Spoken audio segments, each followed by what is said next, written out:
আজকে আমরা দেখব কিভাবে আমরা এই এইটা দিয়ে আমরা গান এডিট করতে পারি, যে কোনো গান। আচ্ছা, আমরা এখানে অনেক আপডেটের জন্য এসেছে, কিন্তু আমরা এগুলো কাজে লাগাবো না। এখানে অনেক জানার কিছু রয়েছে। এখানে প্রথমে ক্লিক করতে হবে, তারপরে আমি যে কোনো কথা বললেই সেটা রেকর্ডিং হয়ে যাবে। যেমন আমি এখন যে কথাই বলি সেটা ক্ষুদ্র ক্ষুদ্র হয়, রেকর্ডিং এখনও হচ্ছে। এখানে দেখুন মাত্রা দেখাচ্ছে। এইটা করার পরে ধরেন আমি এখন অফ করবো। আচ্ছা, অফ করলাম।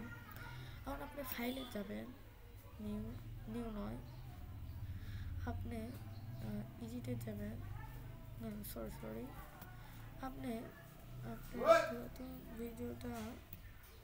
পুরাতন ভিডিওটা আপলোড করবেন।